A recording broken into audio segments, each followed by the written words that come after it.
Social protection refers to actions, policies, legislative measures, and services that provide safety nets for the poor and vulnerable in society. Social protection may be in the form of cash transfers, child support, family and household allowances, skills training, job creation, and other initiatives targeting the poor and marginalized. With a population of just over 105,000, St. Vincent and the Grenadines has an overall poverty rate of 49.5%.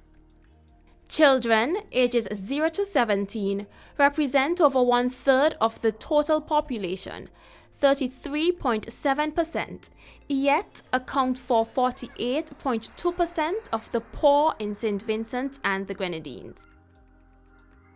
In response to concerns about poverty, the government of St. Vincent and the Grenadines has implemented social protection reform to restructure its social safety net programs and improve the targeting of services.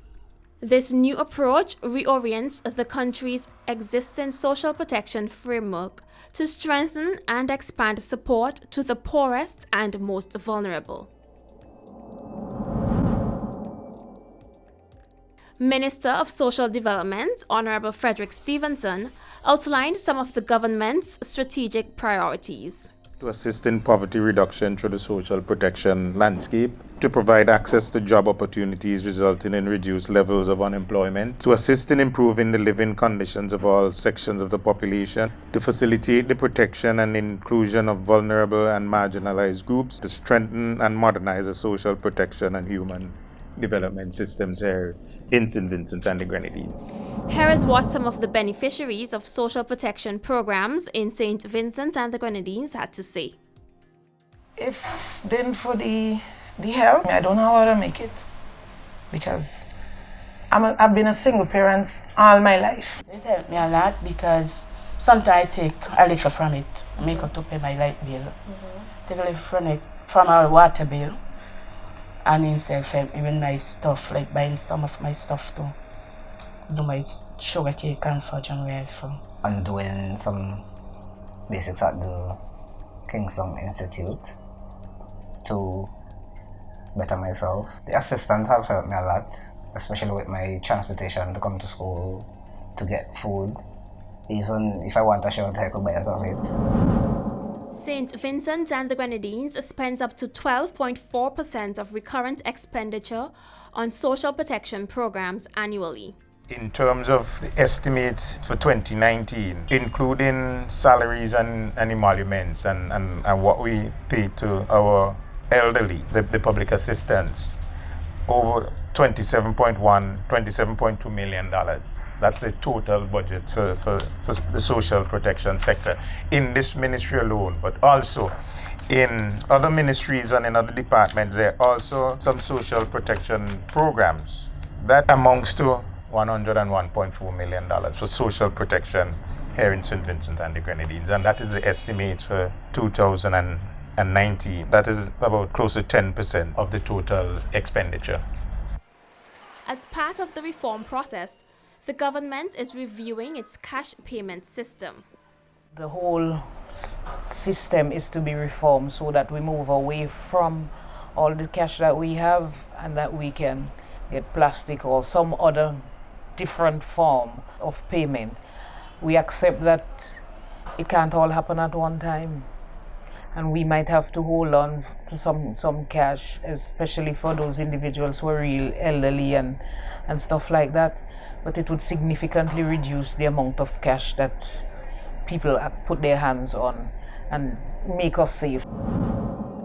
Director of Social Development, Marissa Burke, says despite significant investment in social programs, the country has been struggling to cope with the needs of its poor and vulnerable. When it comes to finances, the demand for the service is greater than the cash flow. So as a result, the cash flow, if we want to be more sustainable, it means that we ought to be having more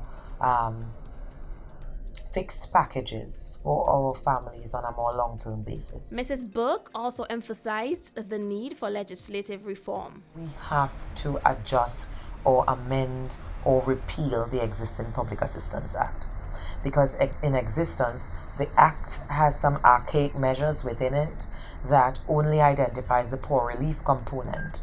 And over a period of time where the demand for the services would have increased over the past decade or two, we recognize that there is need now to adjust the services to match the demands of the populace.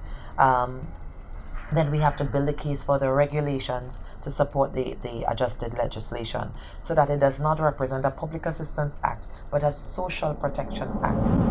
The need to help persons transition from welfare to self-sustaining activities is one of the fundamental lessons of the St. Vincent and the Grenadines social protection process. This business of welfareism has got to stop. I am not saying that there are persons who would need clothes and there are persons that would need food. But we have to be able to build these individuals' capacities. Too many young people on what people refer to as the welfare program. We need to build their capacity and their self-esteem, and help them to look for employment. For persons within that bracket that is below the poverty line, those persons who are poverty stricken, they do need that financial assistance from time to time. They need to also be empowered so that when they do get the assistance, they don't repeat, to come back and get the assistance, but they need to be empowered to know that they can now help themselves. So what are some of the lessons other OECS member states can learn from the journey of social protection reform in St. Vincent and the Grenadines? There is a lot of work being done, but as far as we concerned, I think it needs to be more streamlined and so that it has a greater impact. And record keeping is critical. Statistical data is critical. More qualitative, qualitative data collection done. We should be able to increase the level of engagement at the community level. But if we restructure our engagement methodology, we can be able to develop with our communities the appropriate development plans for the community, by the community, and of the community. And when people recognize that they are a key development partner in the process, then the buy-in will be higher. People would be screened differently. We would try to avoid a lot of duplication because at the moment it happens. We have individuals who are signed up and who know every loophole in the system and how they can get onto everything that is there. But when we do this, when we have the reforms and so forth, that would be minimized. One of the shortcomings in the OECS and here in St. Vincent and the Grenadines is legal drafters to assist with putting the legislations in place. So we can't wait for a law to come in place to deal with standards and other stuff that we want to do in relation to our social protection programs.